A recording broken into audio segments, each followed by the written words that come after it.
Assalamualaikum warahmatullahi wabarakatuh. Jumpa lagi bersama saya di channel Ngulik Sejarah. Dan pada video kali ini saya akan kembali lagi membacakan suatu kisah misteri. Kali ini berjudul tentang sebuah kisah korban tumbal desa sebelah. Nah, bagaimana ceritanya kok korban tumbal desa sebelah ini? Daripada kita penasaran bagaimana ceritanya, mari kita langsung saja menuju ke ceritanya. Perhatikan baik-baik karena ceritanya akan segera saya mulai. Untuk mendengarkan cerita kali ini atau video kali ini, saya sarankan untuk kalian menggunakan earphone terbaik kalian agar kalian mendapatkan kualitas audio yang jauh lebih baik. Yuk, langsung saja kita mulai ceritanya.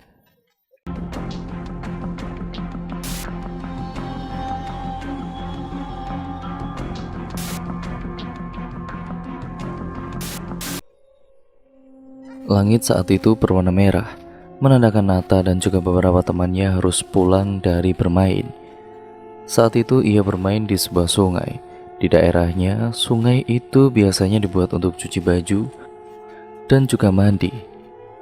Ada bilik yang terbuat dari semen di situ, tapi pintunya terbuat dari anyaman bambu. Sebuah hal yang sangat aneh baginya dan juga teman-temannya. Kenapa ada bilik dari semen di situ? Karena pada zaman itu, semen sangat mahal dan jarang digunakan untuk beberapa orang, apalagi di desanya.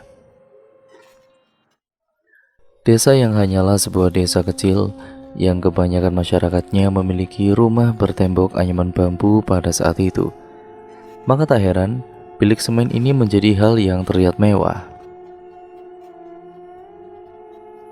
"Ayo pulang, aku udah dicari sama nenekku tuh," kata Mun, gadis berusia 14 tahun. Gadis paling tua di antara mereka semua, namun dia adalah teman sekelasnya Nata. Dia tidak naik kelas pada saat itu karena keadaan ekonomi. Alhasil dia tidak sempat melanjutkan sekolahnya untuk beberapa waktu, dan akhirnya dia berada satu angkatan bersama Nata. "Sebentar Mun, ikannya belum ketangkap loh," sahut Pras, tetangga sebelah Mun yang rumahnya sangat lebar dan luas. Dia adalah anak dari seorang mantri di desa mereka. "Ayo cepat Mas Pras, nanti kalau kamu dimarahi bapak, terus aku kena juga gimana?" kata Tiwi ketakutan sambil meremas tangannya dan mengentak-entakkan kaki ke tanah karena kesal. Tiwi adalah anak pembantu yang bekerja di rumah Pras. Dia juga tetangga Nata, satu sekolah, satu kelas, dan mereka semua berteman baik. "Duh, anak cewek ini banyak ngomongnya. Ya udahlah, ayo Pras, ayo Nat," kata Yudi. Yudi yang semula membungkukkan badannya sambil mencari ikan, akhirnya menegakkan badannya dan jalan menuju ke arah Tiwi dan juga Mun. "Ya wes, ayo Nat, nanti kesini lagi kamu mau nggak?" tanya Pras. Nata pun menjawab dengan lantang dan tegas. Mungkin bisa dikatakan ia berteriak saat itu. "Gah aku, gah, nggak mau." "Ayo, aku bilangin ibumu loh, nanti kalau kamu kesini lagi pas malam," sahut Mun sambil memegang tangan Yudi yang minta bantuan agar tidak terpleset saat naik ke atas dengan berpijak batu besar di sana. Akhirnya mereka pun pulang dengan mengayuh sepeda. Jalan dari sungai itu ke rumah mereka lumayan jauh karena sungai itu ada di kampung sebelah. Ada 4 kampung di daerah mereka, tapi biasanya memang mereka hanya main ke kampung sebelah saja karena jarak antara satu kampung ke kampung yang lain lumayan jauh untuk anak SD kelas 5 dan 6 bermain di sore hari. Mereka harus melewati pekarangan pisang yang sangat besar dan juga gelap. Tentunya pada siang hari, lewat pekarangan pisang sangat indah dan biasa saja, tapi ketika malam datang, pekarangan itu menjadi sangat mencekam. Setelah melewati pekarangan pisang, mereka harus melewati SD. Mereka lewat SD hanya untuk jalan pintas, agar tidak memutar ke beberapa rumah dan agar segera sampai ke rumah mereka. Karena di SD itu tidak ada gerbangnya, dan juga orang itu kan juga bisa lewat kapanpun jika ingin melewati jalan pintas. Setelah melewati SD, mereka harus melewati jalan yang panjang, yang di sebelahnya itu ada sawah dan kebun pring, atau biasa disebut dengan pepohonan bambu. Di tempat itu hanya ada satu lampu jalan, dan tepat ada di pertengahan sepanjang jalan. "Yuk siap-siap yuk, kalau lewat jalan ini harus ngebut," kata Nata memperingatkan teman-temannya. "Sek, sandalku jatuh," teriak Yudi. Nata dan juga yang lainnya pun berhenti seketika sebelum memasuki jalan panjang yang lumayan seram itu. Apalagi ini sudah maghrib. Suara azan sepertinya akan berkumandang beberapa menit lagi karena terdengar sayup-sayup suara mengaji dari masjid yang ada di ujung jalan. Yudi turun dari sepeda, memasangkan ikatan sandal jepitnya, lalu kemudian memasangnya lagi ke kaki. "Uwis Tayut, udah apa belum?" teriak Pras. "Ayo Toyut, aku takut lewat kebun bambu itu loh," teriak Tiwi dengan nada ketakutan. "Ya wes ayo, 1, 2, 3," kata Yudi sambil teriak memberi aba-aba kepada teman-temannya, dan mereka pun melaju pesat bagaikan pembalap.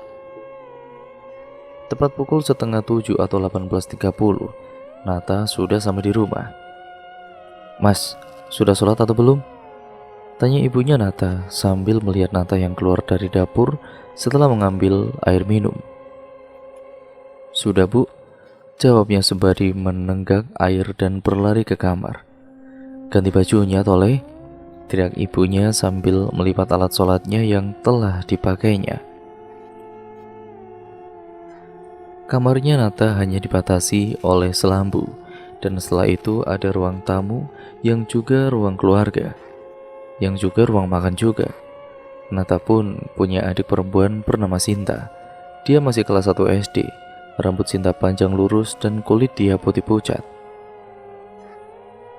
Kebiasaan di kampung mereka kalau malam jarang ada yang keluar karena memang sangat gelap sekali.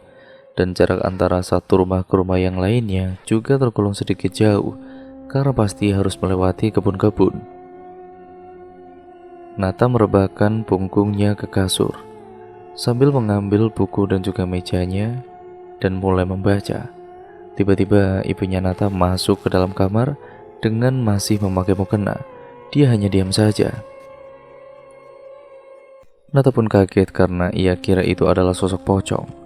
Maklum, Nata ini adalah anak yang penakut. Ia juga bingung melihat ibunya yang hanya diam saja. Lalu Nata pun bertanya, "Ada apa toh Bu?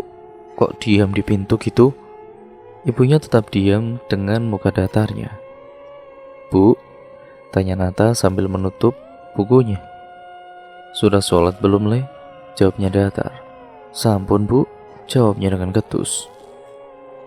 "Jangan bohong sama Gusti Allah lan ibu Le." Tiba-tiba ibunya mengatakan itu sambil tersenyum dan keluar dari kamar. "Aduh, gawat, kok ibuku tahu ya aku belum sholat?" batin Nata saat itu. Langsung ia berlari ke kamar mandi yang letaknya ada di luar kamar, dan jika harus ke sana harus melewati dapur dulu. Ketika Nata sampai di dapur, ia kaget bukan main. "Le, udah ibu buatkan sayur asem dan ikan asin. Ayo cepat dimakan," kata ibunya sambil duduk di depan kompor. "Loh Bu, kok?" kata Nata kaget. Ia pun bingung bukan main. Tidak ada 1 menit, namun ibunya tiba-tiba ada di dapur. Lalu siapa tadi yang ada di kamarnya? Segera Nata ambil air wudhu dengan cepat. Saat selesai berwudhu, Nata sempat terdiam. Ibunya pernah berkata kalau sepulang dari manapun itu harus cuci tangan dan cuci kaki agar tidak ada yang mengikuti. Pikir Nata saat itu hanyalah ibu tidak mau anaknya kotor, tapi sepertinya mulai sekarang ia harus memikirkan 2 kali untuk mencuci kaki dan tangan setelah pulang bermain. Nata dan juga Sinta duduk di ruang tengah, beralaskan tikar kuning yang terbuat dari bambu. Mereka berdua sedang mengerjakan tugas dari sekolah mereka masing-masing.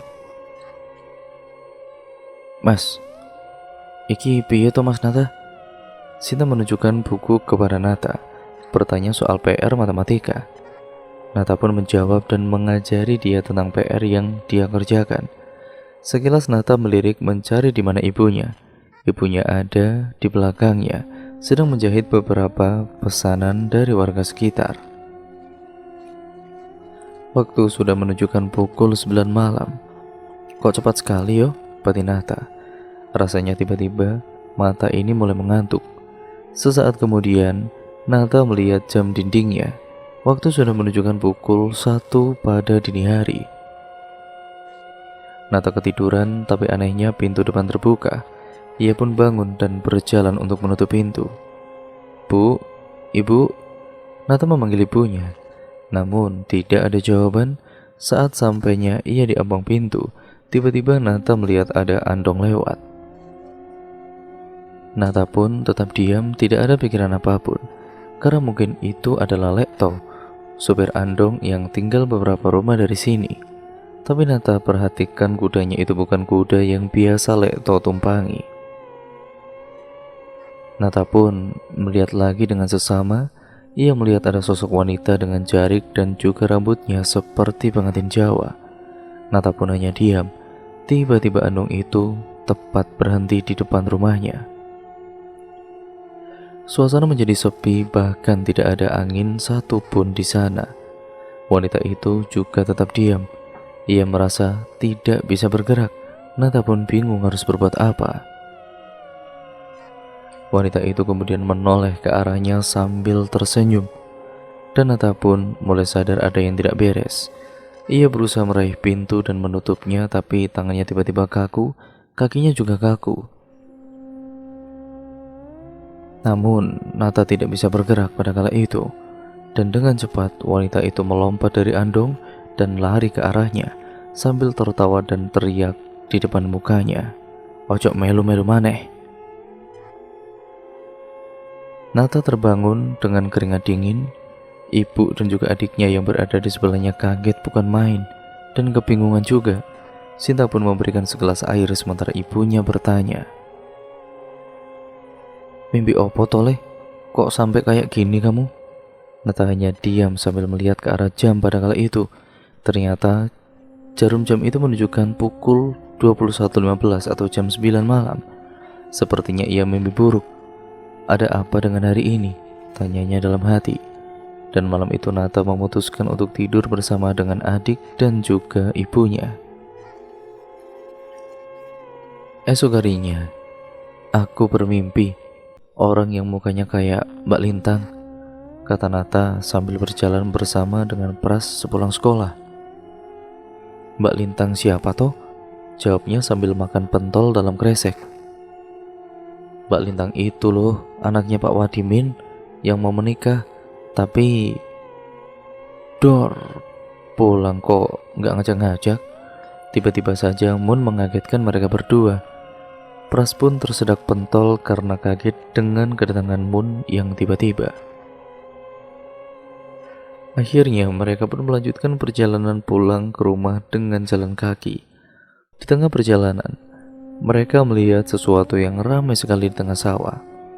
Mun, sini, lihat, teriak Tiam, kakak kandung Mun yang tengah bekerja di sawah. "Ono apa toh, Mbak?" jawab Mun setengah sambil berlari ke arah kakak kandungnya yang bertubuh bongsor itu. Katanya Pak Slamet nemuin koper di pinggir jalan. Ini mau dibuka, katanya pasti emas dan juga uang, bisik Tiam. "Yaudah, ayo lihat," sahut Mun sambil ngajak Nata dan juga Pras untuk sedikit mendekat ke kerumunan. Pak Slamet, seorang pedagang beras tersohor di kampung mereka, menemukan koper coklat yang tidak lumayan besar, tapi terlihat begitu berat. Para warga pun membantu untuk membukakan koper itu, sedangkan anak kecil yang lewat dan ibu-ibu lain berbisik-bisik sambil menunggu apa isi koper itu. Tidak lama setelah itu warga heboh. Nata, Mun, dan juga Pras bingung. Ada apa yang terjadi? "Lah, kok ada celuritnya?" sahut seorang bapak-bapak. "Iki opo toh?" "Jengklot, Pak," jawab Pak Slamet terkaget-kaget. "Loh, iki keris iki. Kembalikan, Pak, kembalikan. Jangan dipegang, Pak," teriak bapak-bapak yang lain dengan nada ketakutan. Aduh, ada rambutnya lagi. Ada rambutnya juga ini. Lah, ini juga apa? Jari. Astagfirullah. Tutup. Pak, buang aja itu, Pak, kata teman Pak Selamat yang membantu membukakan koper itu. Pak Selamat langsung menutup koper itu dan membuangnya ke sungai yang ada di dekat sawah.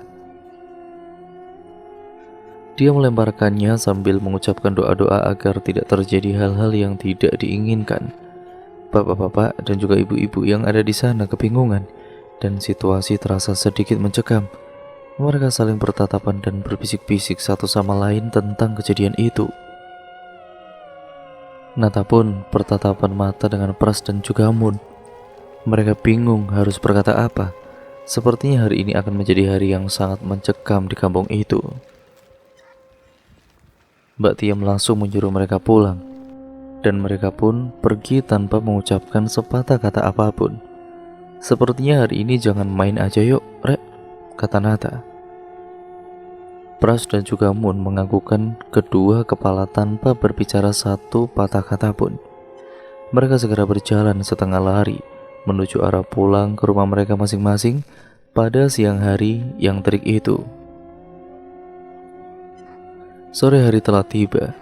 Nata melihat ibunya yang sedang menyapu pekarangan rumah sambil terdiam. Ada rasa takut dalam dirinya karena tidak bisa memastikan beliau benar ibunya atau bukan. Maklum, saat itu Nata memang penakut dan sangat paranoid setelah sebuah kejadian mistis pernah menimpa keluarganya sehingga ia kehilangan ayahnya. Tidak lama setelah itu, ada suara dari dalam rumah. Sinta memanggil, ternyata anak itu tidak bisa meraih sisir di atas lemari dan takut untuk mengambilnya. Nata pun segera menghampiri dia untuk membantunya. Sayup-sayup dari kejauhan ia mendengar ibunya berbicara dengan seseorang. Ketika Nata keluar rumah untuk memastikan, ternyata itu adalah Yudi dengan sepeda pancal warna merah jambunya. Loh, Leh, kenapa kok kamu kesini? Gak dikasih tahu ibumu toh kalau jangan main dulu? Ujar ibunya Nata.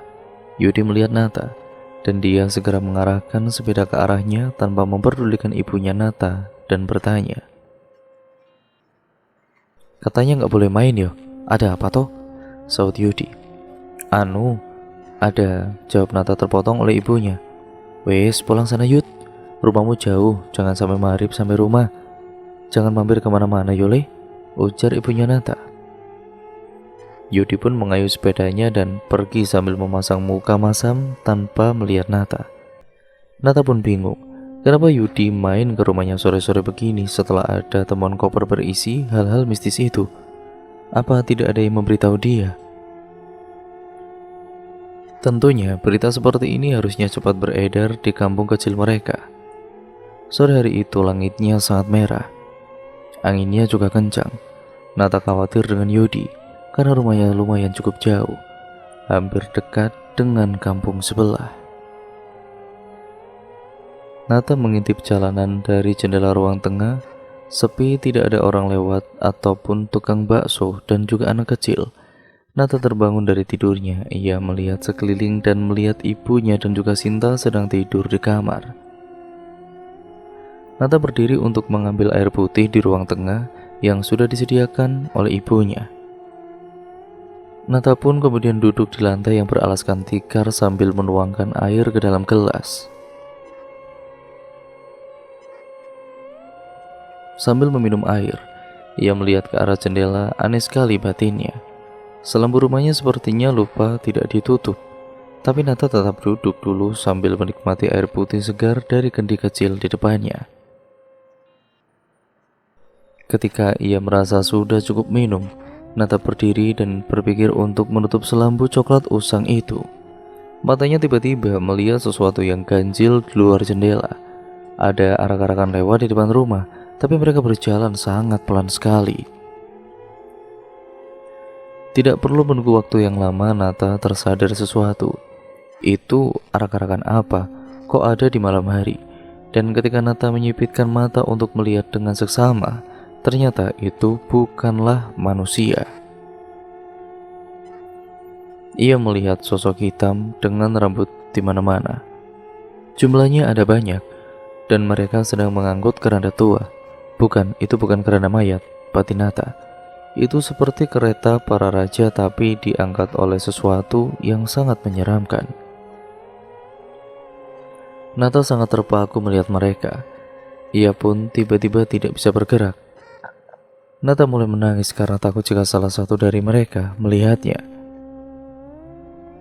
Tepat di barisan paling akhir, Nata melihat sosok yang paling menyeramkan yang pernah ia temui seumur hidupnya.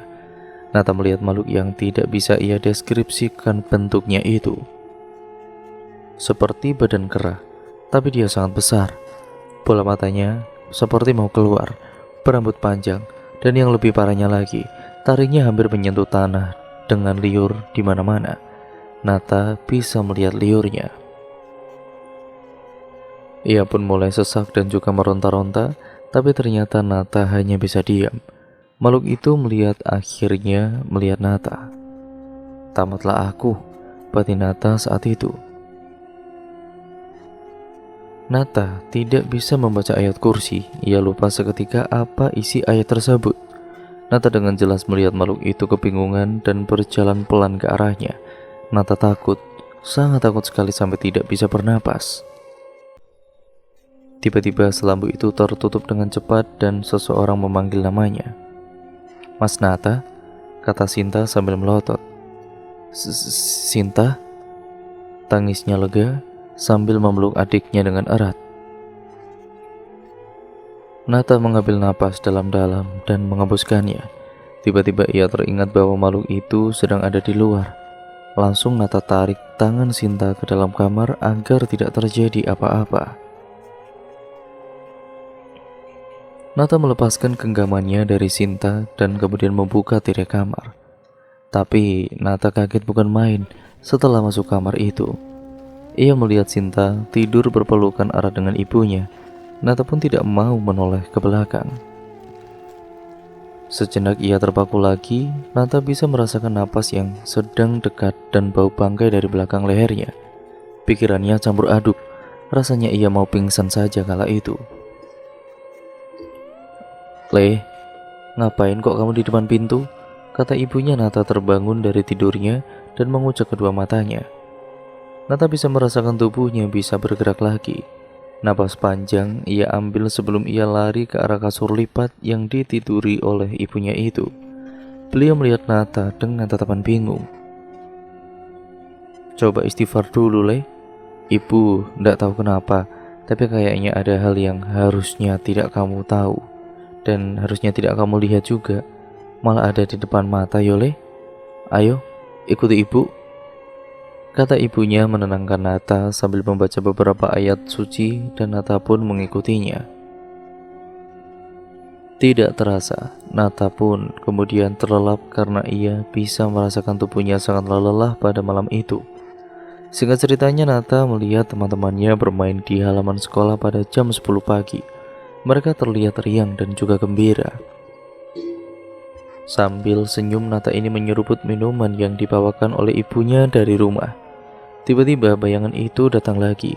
Sosok seram yang ia lihat pada hari itu. "Nata, kamu ini kenapa toh?"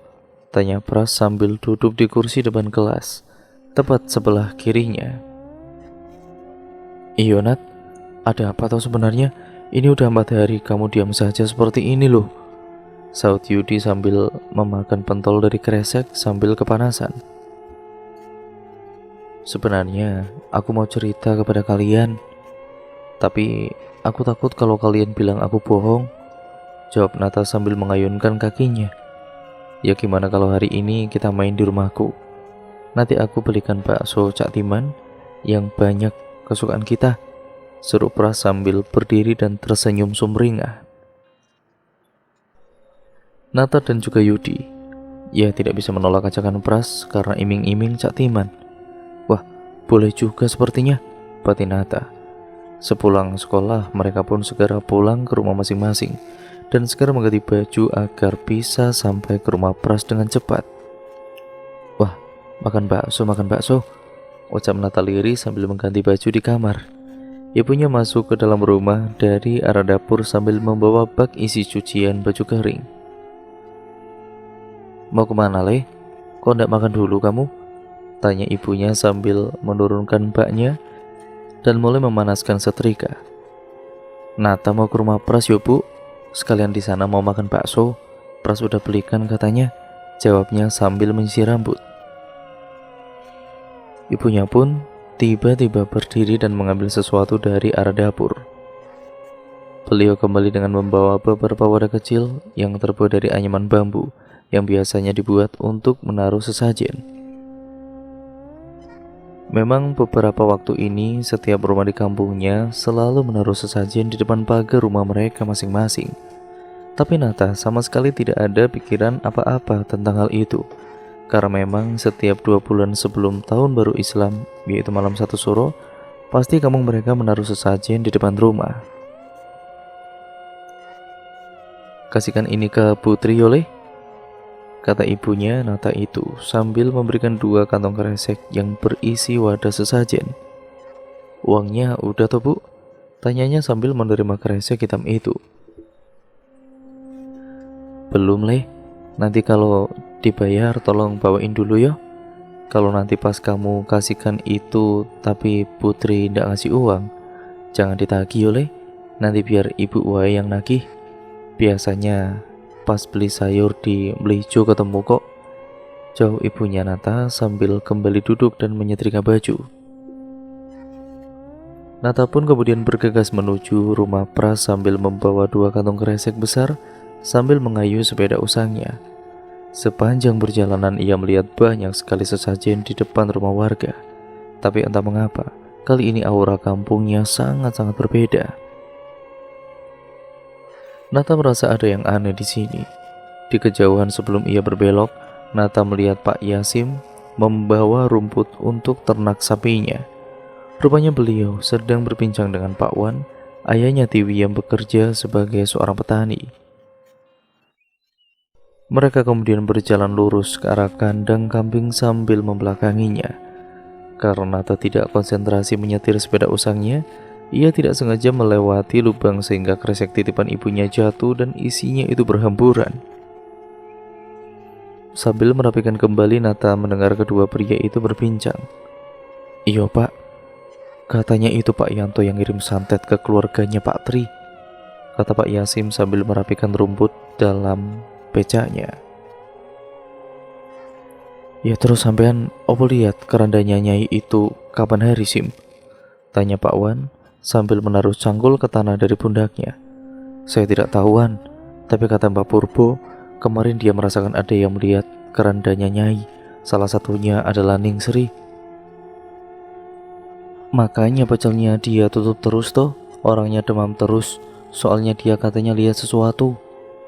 Paginya si Indah anaknya Ning Sri ngajak ke Mbak Purbo soalnya katanya Ning Sri ini teriak, 'Lakoni teko, lakoni teko,' jawab Pak Yasim dengan ekspresi yang sangat serius.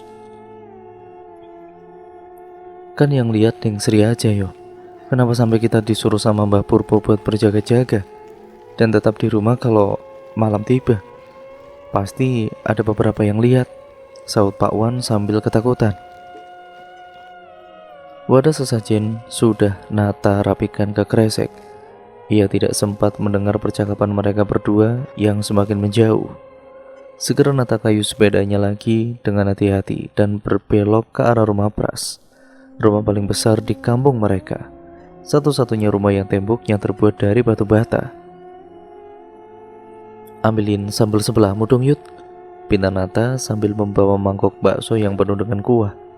"Nih," jawab Yudi sambil memberikan sambal oranye yang sepertinya akan membuat usus buntu menjerit. "Oh iya, gak apa-apa kan aku gak ngajak Tiwi sama Mun main?" tanya Pras dengan muka bersalah. "Yo ndak apa-apa toh Pras, biar ini waktunya para pria saja," jawab Yudi sambil membusungkan dada dan menegakkan badan gembulnya. Tiba-tiba datang Pupah, ibu dari teman mereka, Munaro. Beliau memang bekerja di rumah itu cukup lama. Sejak kakak Pras yang berumur 19 tahun lahir, beliaulah yang merawat kakaknya Pras, Mas Agung, dan juga membersihkan rumah mewahnya itu. Suaminya Pak Kodir juga bekerja sebagai tukang kebun. Tapi setiap jam 4 sore, mereka selalu pulang ke rumah. Mereka tidak mau berlama-lama di rumah majikannya, apalagi hingga petang. "Ayo ini Leh, diminum es tehnya biar seger," kata Pupa sambil menaruh baki yang berisi 3 gelas besar es teh manis. Mereka pun segera berebut es teh mana yang paling banyak di antara yang lain. Pupa hanya tersenyum gembira melihat tingkah mereka, dan beliau kembali masuk ke dalam rumah. Tidak lama setelah itu, mereka semua yang sedang tertawa tiba-tiba terdiam kaget karena mendengar suara teriakan dari dalam rumah Pras. Sontak mereka semua menoleh ke belakang dan melihat Pupa yang awalnya berjalan santai langsung berlari menuju arah kamar Mas Agung. Ada situasi canggung di antara mereka untuk beberapa detik karena teriakan Mas Agung. Namun mereka langsung kembali menyantap bakso yang ada di mangkok. Mas Agung, kakak pertama Pras, memiliki kelainan. Dia terlambat tumbuh atau bisa dikatakan autis. Karena Pak Tri adalah seorang mantri, maka beliau yang sangat telaten mengurus Mas Agung. Sedangkan Putri, ibu dari Mas Agung dan Pras, sepertinya kurang peduli dengan keadaan Mas Pras yang berkebutuhan khusus itu. Pernah suatu hari Putri menyiram Mas Agung dengan selang di halaman karena dia berusaha untuk menggali tanah di halaman. Yang lebih anehnya lagi, Mas Agung menggali tanah dan memakan tanah itu, dan ada juga yang dia masukkan ke dalam celana dan diusapkan ke muka dia. Karena murka, Putri menyiram Mas Agung, dan Mas Agung pun menangis menjerit-jerit. Pak Kodir yang tadinya mengelap mobil Pak Tri itu langsung lari ke arah Mas Agung dan menghalangi Mas Agung yang masih memakan tanah sambil menjerit ketakutan dan menjadi-jadi. Pak Kodir pun juga ikut tersiram air yang diarahkan oleh Putri. Begitu cerita yang pernah Pras beritahu kepada Nata, Yudi, Tiwi, dan Mun pada saat bermain gundu di pos ronda pada beberapa bulan yang lalu.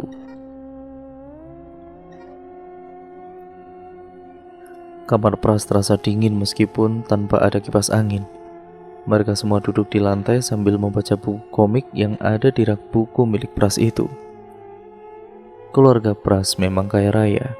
Bagaimana tidak kaya jika bapaknya adalah seorang mantri, memiliki sawah yang luas, dan keturunan keluarga ningrat. Mungkin jika diibaratkan, kekayaan keluarga Pras tidak akan habis sampai 7 turunan. Tapi entah Pras dan kakaknya sudah keturunan keberapa.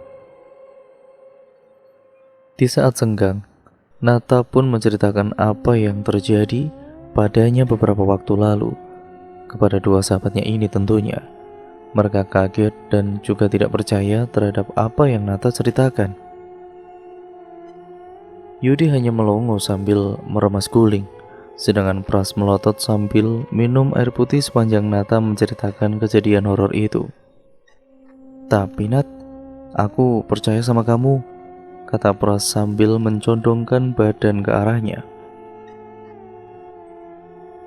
"Apa yang terjadi?" tanya Nata ingin tahu. "Waktu beberapa hari yang lalu, sepertinya tepat di hari Selasa, ya ketika kejadianmu ini, sekitar jam 2 pagi aku terbangun karena aku mendengar suara gerbang rumahku dibuka. Aku ya takut ada maling, jadi aku ambil patung kayu kecil berbentuk badan dengan kepala yang besar di ruang tengah yang berbentuk lonjong yang biasa kalian mainkan sambil berjalan ke arah teras," kata Pras sambil merubah posisi duduknya. Terus, pria Pras?" tanya Yudi sambil menutup wajahnya dengan guling dan menempelkan tubuhnya ke tubuhnya Nata karena dia mulai ketakutan. "Terus, ya aku mikir, bangunin papa atau ndak yo? Ya wes, aku nekat aja, enggak bangunin bapakku, karena kalau emang itu maling, biar langsung aku gebukin sambil teriak, jadi dia nggak bisa kabur," lanjut Pras yang berbicara dengan gestur tangannya yang juga ikut bergerak. Ada apa di teras?" Tanya Nata sambil menggenggam komik dan hampir saja membuatnya lecak pada kala itu. Pas aku mau buka pintu, aku nggak bisa gerak. Aku mendengar suara langkah kaki yang berjalan diiringi dengan suara lonceng. Kling, kling, ya seperti itu. Aku ya bingung dan mengintip dari sela-sela pintu. Ada keranda sedang lewat depan rumahku dan dia berhenti. Aku sempat memejamkan mataku, tapi aku membuka mataku kembali karena sepertinya aku melihat sosok yang tidak asing di depan pagar. Ada Mas Agung di sana. Dia yang semula berdiri tiba-tiba menjadi duduk tersimpuh. Karena aku lebih sayang dengan Masku daripada aku ketakutan sama hal gaib, aku berusaha bergerak, tapi seperti ada yang menahan. Aku lawan rasa itu dengan sekuat tenaga. Lalu aku membuka pintu dengan sekencang-kencangnya dan aku melihat Mas Agung melayang untuk beberapa detik. Lalu dia jatuh ke tanah. Seru Pras sambil memperagakan bagaimana kejadian yang dia lihat itu. Nata dan juga Yudi saling bertatapan bingung. Kami sedang mencerna cerita Pras dengan seksama, antara percaya sama tidak percaya, tapi itulah yang dikatakan Pras kepada mereka. Jujur, pada saat bagian terakhir Pras menceritakan hal tersebut, bulu kuduknya Nata merinding. Ia tidak habis pikir bagaimana jika dirinya yang melihat kejadian itu semua. Mungkin akan langsung pura-pura pingsan saja. Nata tidak mau masa kecilnya dipenuhi hal goib seperti itu. Malam itu hujan sangat deras dan mati lampu. Nata terduduk diam melihat keluar jendela sambil menikmati hujan turun. Sinta sedang membantu ibu membersihkan peralatan makan dan mengepel lantai yang basah karena atap rumahnya yang rapuh selalu bocor. Nata memikirkan bagaimana rasanya menjadi orang kaya tanpa harus mengambil ember dan menaruhnya di tempat yang pas saat hujan tiba. Mungkin rasanya sangat nyaman. Dan tiba-tiba cerita yang ia dengar dari Pras pun terlintas di pikirannya. Di tengah lamunan itu, Nata melihat ada dua pemuda lari kencang di lebatnya hujan. Nata menyipitkan matanya mencoba menebak siapa mereka. Tiba-tiba ia melihat salah satu dari pemuda tersebut jatuh ke tanah dan berteriak, Yanu, berhenti dulu, tunggu, aku jatuh." Tanpa pikir panjang, Nata pun tahu siapa mereka. Dua pemuda tersebut adalah Mas Yanu dan pasti satu lagi adalah Mas Gofar. Nata melihat Mas Yanu kembali menjemput Mas Gofar dan membantu dia berdiri. Nata melihat mereka bertengkar tapi tidak bisa didengarkan apa percakapan mereka karena suara hujan yang sangat lebat ini mengganggu pendengarannya. Tidak lama setelah itu, Nata melihat Mas Yanu membopong Mas Gofar dan mereka pergi sambil setengah berlari. Keesokan harinya yang terik, Pras mengajak Nata ini bermain gundu di dekat pos kampling yang ada di ujung jalan. Mereka pun bertanding dengan sangat serius dan sengit bagaikan sedang turnamen. Karena keseruan mereka bermain gundu, mereka tidak sadar akan kedatangan Mas Telo dan juga Mbak Indah yang sedang duduk berdua sambil meminum es jus dalam kantong plastik itu. Mas Telo adalah kakak dari Yudi. Dia masih SMA sama seperti Mbak Indah. "Nggak apa-apa Tonda, kalau kamu nggak bantuin bule Sri jual pecel hari ini?" tanya Mas Telo sambil membuat simpul tali pada kantung esnya agar bisa diminum dari ujung plastik. "Hele ya rak popo, nggak apa-apa kok. Kamu katanya mau cerita. Gimana emang kejadian kemarin?"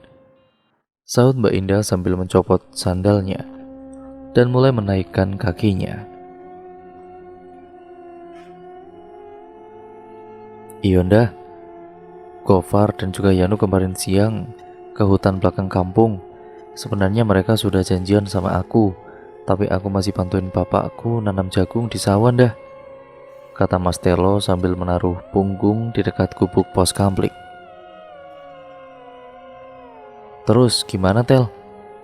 Semalam aku lihat mereka lari di tengah hujan badai. Aku kira mereka kenapa, Tel? Jawab Mbak Indah. Lah ya itu, mereka larinya ke rumahku ndak. Bapak sama ibuku itu yo sampai kaget kenapa mereka lari terbirit-birit di tengah hujan. Waktu aku ambilkan handuk dan juga teh panas untuk mereka, aku samar-samar dengar Gofar bicara sesuatu sambil gemetar dah, kata Mas Telo sambil mendekuk es jusnya yang sepertinya terasa kecut itu. Jangan bilang kalau mereka dikejar sama harimau, kata Mbak Indah sambil memukul lengan Mas Telo sehingga membuat dia tersedak. Aduh, orang dah. Gofar sama Yanu melihat kemamang di hutan belakang kampung.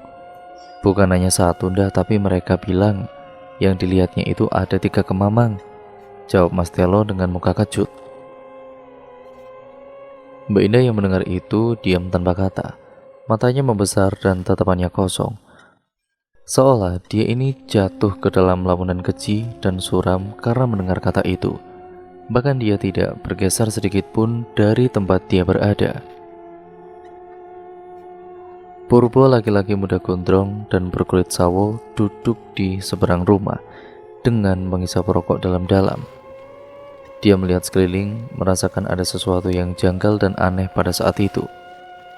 Tidak ada angin lewat setelah badai besar, gumam Purbo sambil melihat langit yang tidak berawan. Dari kejauhan dia melihat ada 2 pemuda yang sedang berlari kencang sambil berteriak meminta tolong. Duka dan kesedihan warga pecah. Begitu saja pada kali itu tergantikan oleh rasa kaget dan panik karena mengetahui teriakan 2 pemuda tersebut. Purbo berdiri seketika dan melihat Pak RT, sang pemilik rumah besar yang sedang duduk di kursi goyang sambil menggendong cucunya. Pak RT pun keluar dari rumah dan menghampiri kedua pemuda tersebut yang sudah berada di halaman dengan berlari kecil. Sambil sempoyongan dan ketakutan, pemuda tersebut berkata kepada Pak RT, "Pak, tolong Pak, tolong." Pak RT berusaha menenangkan pemuda tersebut dan menjawab, "Ada apa nak? Apa yang terjadi pada kamu?" Sambil menaruh sepeda ke dekat pohon besar yang ada di halaman tersebut. Purbo yang melihat itu dari kejauhan merasakan ada hawa negatif yang sangat kuat dan berusaha menghampiri dan mendengar pembicaraan mereka. Dengan penuh keringat dan air mata, salah satu pemuda itu bercerita dengan terbata-bata. "Ada pembunuhan Pak di dekat sungai, di Bulek Gong, anaknya Pak Haji yang sulung." Pemuda dengan tubuh kurus kering bermata juling itu berbicara dengan berat sambil mengatur napasnya. Banyak ibu-ibu dan anak-anak mengelilingi sembari berbisik-bisik, penasaran ada apa sebenarnya yang terjadi. Sebelum pemuda tersebut melanjutkan kalimatnya dengan cepat, para bapak-bapak segera mengusir para wanita dan anak kecil dengan mengibaskan peci yang mereka pakai dan menertibkan kerumunan agar tidak terjadi kegaduhan yang lebih parah. Ketika warga sudah mulai bubar, pemuda tersebut segera melanjutkan perkataannya. "Cucunya Pak Haji dibunuh oleh pemuda desa sebelah dan kepalanya putus Pak.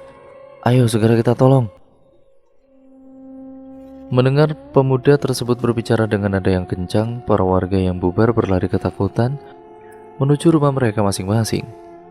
Hal tersebut membuat Pak RT jatuh ke tanah sembari memegang dadanya yang tiba-tiba terasa nyeri karena mendengar berita tersebut. Ya bagaimana tidak, orang yang dimaksud oleh pemuda tersebut adalah keponakan Yatri yang baru saja menyelesaikan pendidikan di dunia kesehatan dan kembali lagi ke kampung ini karena ayah dan ibunya yaitu Pak Haji. Adik dari Pak RT meninggal dunia sekitar 1 tahun lalu karena kecelakaan, dan anak yang terbunuh adalah salah satu cucu sepupu kesayangannya beliau. Dia menoleh dan mencari di mana anak itu, yaitu Eka. Dengan penuh penyesalan dan merasa kesakitan pada dada, Pak RT menangis dan berteriak sangat kencang. Bu RT berlari melihat suaminya yang sudah tua dan rentak itu jatuh ke tanah. Dibantu oleh menantunya dan beberapa warga yang bertubuh besar, diboponglah Pak RT ke dalam rumah. Semua bapak-bapak yang berada di sana segera berlari ke ujung desa di dekat muara sungai untuk melihat keadaannya. "Bu, wonten apa niki, Bu?" kata Aisyah, istri dari Tri. Aisyah dengan panik berlari dari arah dapur menuju balkon. Di balkon, para bapak-bapak yang membopong Pak RT menidurkan beliau di sofa berwarna merah yang terdapat ukiran naga dan burung elang. Beberapa pembantu bergegas membawakan teh panas, mengambil minyak kayu putih, dan ada yang mengambilkan obat-obatan. "Aisyah, jangan kaget dulu," kata warga. "Eka," jawab Bu RT terbata-bata karena isak tangisnya.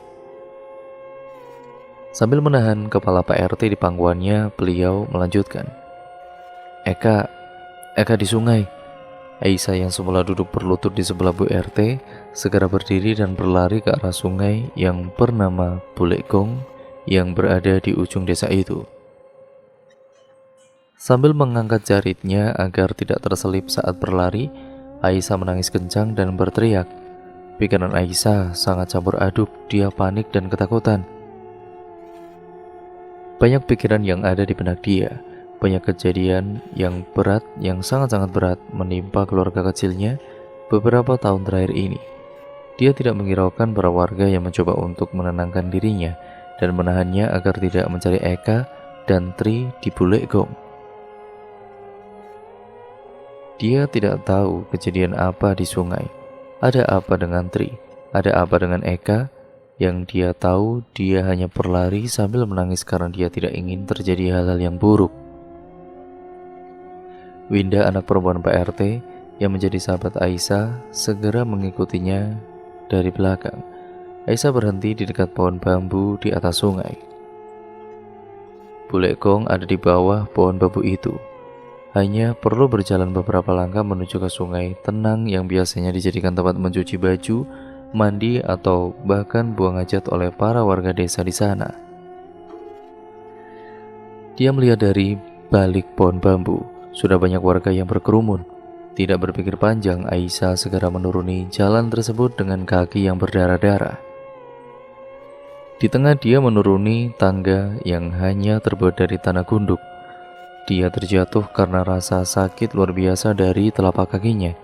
Sambil teriak dan menangis kesakitan, dia melihat kaki kecilnya yang tertusuk kaca. Dia baru sadar bahwa selama dia berlari dia tidak memakai alas kaki. Dia menangis sangat kesakitan yang dia tidak bisa bayangkan. Sakit antara melihat ada apa dengan keluarganya dan juga kesakitan karena kaca yang menusuk kakinya. Winda yang berhasil menyusul Aisyah sangat terkejut melihat tubuh mungil Aisyah bersandar di pohon bambu. Yang sabar yo, kamu bisa berdiri. Aku bawakan sandal tanya Winda sambil memberikan sandal kepada Aisyah. Kakiku kena kaca, ambilkan kacanya, aku ingin segera turun dan melihat ada apa dengan anak dan suamiku, jawab Aisyah sambil mengangkat kaki kirinya, berharap Winda membantu dia menarik pecahan kaca yang menusuk itu. Dengan sigap Winda segera merobek jarit yang dia kenakan, lalu dia melihat mata Aisyah dalam-dalam untuk mengisyaratkan bahwa ini akan terasa sakit dan bertahanlah. Aisyah mengangguk dengan yakin sembari menggenggam tangannya sangat erat. Perlahan Winda melepaskan kaca tersebut dari kaki Aisyah. Darah semakin bercucuran dan teriakan Aisyah tidak terhentikan. Tapi dia tidak peduli, dia ingin segera bertemu keluarganya di bawah sana. Kaca yang Winda tarik sangat besar, darah di kaki Aisyah menciprati jarit yang dikenakan Winda. Darahnya menetes di lengan Winda. Tapi Winda hanya berfokus pada kakak iparnya agar rasa sakit Aisyah teralihkan dengan kontak mata Winda. Segera Winda bungkus kaki Aisyah dengan sobekan jarit agar menghentikan darah Aisyah dan memakaikan dia sandal agar tidak terjadi hal sedemikian rupa lagi. Dengan gegabah dan berpikir panjang, Aisyah segera menuruni tangga dan meninggalkan Winda. Dia tidak memikirkan rasa sakit di kakinya. Dia tidak peduli. Yang dia pikir adalah dia ingin segera ke tepian sungai. Ketika sampai di Bulekgong, dia berdiri terpaku. Betapa kagetnya Aisyah melihat anak semata wayangnya yang tengah dikerumuni warga berada di tepi sungai tanpa kepala. Namun anehnya tidak ditemukan darah di tempat itu. Setelah kejadian itu, para orang tua semakin melarang anaknya untuk bermain di luar. Tepat 7 hari setelah meninggalnya anaknya Aisyah, Mas Agung, kakaknya Pras pun meninggal dunia dengan keadaan yang sangat mengenaskan, tanpa diketahui penyebab pastinya. Entah karena sebab apa, tiba-tiba Nata mengalami hal yang aneh, yaitu setiap malam selalu bermimpi buruk dengan melihat sosok hitam besar yang selalu menghampiri dirinya dan mengatakan, "Kau akan jadi tumbal selanjutnya." Hahaha. Mimpi buruk itu selalu datang setiap malam sampai Nata tidak bisa tidur nyenyak akibat memikirkan mimpi tersebut. Lantas hari berikutnya, tanpa sepengetahuan ibunya, Nata memutuskan untuk datang ke guru spiritualnya dan menceritakan semuanya kepadanya. Lalu guru spiritualnya itu mengatakan bahwa Nata menjadi incaran pelaku pesugihan. Sontak Nata kaget mendengar hal itu. Memang Nata sering melihat hal-hal aneh akhir-akhir ini. Guru spiritualnya kemudian menyarankan Nata untuk beribadah sepertiga malam.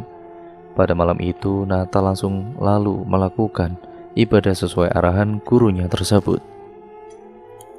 Nata berdiam diri di dalam kamar sambil membaca ayat kursi dan kalimat thayyibah.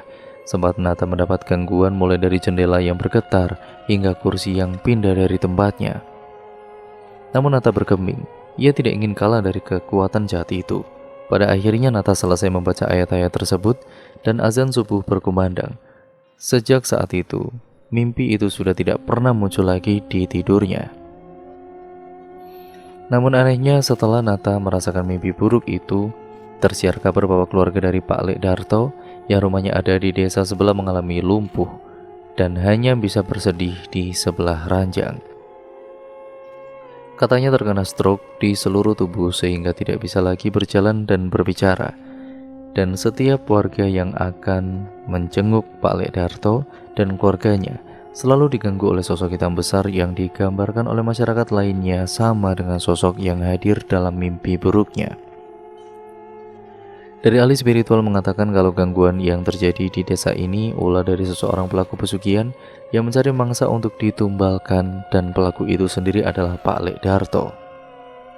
Sampai singkat ceritanya, 1 bulan setelah sakitnya Pak Lek Darto, desa yang dimana Nata tinggal sudah tidak ada lagi gangguan-gangguan yang aneh, tapi desa itu masih terkesan angker sampai sekarang. Dan cerita pun akhirnya selesai sampai di sini ya teman-teman. Terima kasih untuk kalian semua yang sudah menyimak video kali ini. Dan jangan lupa like, comment, dan share, serta komen sebanyak-banyaknya. Karena itu membantu channel ini menjadi channel yang jauh lebih baik. Jangan lupa untuk kalian klik tombol subscribe dan nyalakan tombol lonceng notifikasinya agar kalian tidak ketinggalan video terbaru selanjutnya dari channel ini. Banyak sekali pembelajaran yang dapat kita ambil dari cerita kali ini, di video kali ini juga. Ya semoga kalian bisa mengambil yang baik-baik dan membuang yang buruk ya teman-teman. Sampai berjumpa di video terbaru selanjutnya. Kurang lebihnya mohon maaf, video ini saya akhiri. Wassalamualaikum warahmatullahi wabarakatuh.